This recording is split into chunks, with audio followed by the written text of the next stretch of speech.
Hello.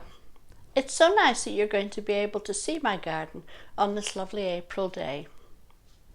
I opened my garden for Scotland's Garden Scheme, and this year I was planning to open it at the end of May. But of course that has all been cancelled because of the coronavirus lockdown. So I thought, if you can't come to my garden, then I would bring my garden to you. And what I'm going to do over the next few months is take a walk around my garden and show you some of the things that are in flower and looking really good right at this time. In April, blue and yellow are the colours that predominate in my garden, mostly because of the daffodils, of course, but also the blue flowers that I have, as you will see. So, sit back and enjoy.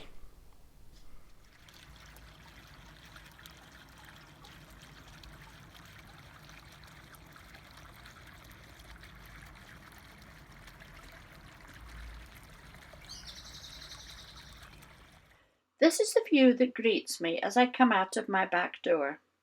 It's now the middle of April, and the garden is pretty colourful. In these pots are the winter pansies that I planted last October. As you can see, still lots of colour in them. And here's Tosh, ready to do his party piece. Usually at this time of year I would replace the pansies with bedding plants ready for a colourful summer display.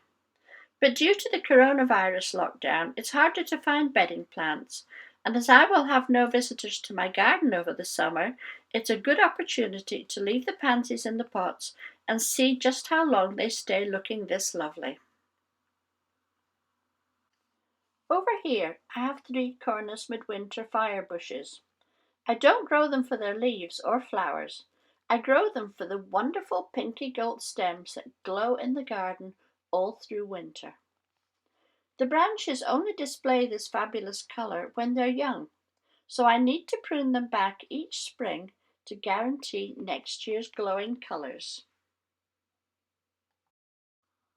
Most gardens at this time of year have some aubrietia in flower, and mine is no exception. I love the abundance of rich purple blooms. This pale pink rhododendron is called Christmas Cheer, so of course it flowers earlier than most rhododendrons, and that makes it a valuable addition to my early spring garden. And next to it, in the shade, are some of my favourite hellebores. These are particularly pretty colours, a nice mix of pink, pale green and yellow. Hellebores flower for several months, so definitely an asset to the spring garden. In the shade of the tree here are 3 ground cover plants called Omphalodes cappadocica. Have a look at these gorgeous little flowers, bright blue but rimmed with white. Just beautiful. And here's another little blue flowered plant. It's called Brunnera Jack Frost, and if I take you closer, you can see why. These pretty leaves look as if they have patches of frost on them. The little blue flowers are similar to forget-me-nots. In this shady spot I have 3 little trillium plants, so called because the leaves and the petals come in threes. They're unusual with their patchy leaves of green and purple and their dark purple flowers.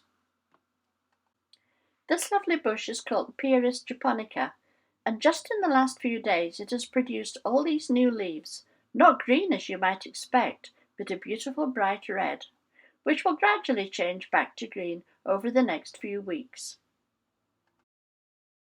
Over here I have 2 plants called Lathyrus vernus, or spring pea.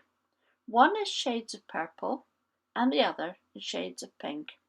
It self-seeds readily, giving you more plants to share around. And just in front of them, beside Tosh, are these pretty little dwarf tulips called Pinocchio, which come up reliably every year. Yet another blue plant. Are you beginning to see a pattern here? This one is called Pulmonaria, and the variety is blue ensign. Such a lovely intense shade of blue, and again so reliable at this time of year. Look at this fabulous splash of colour.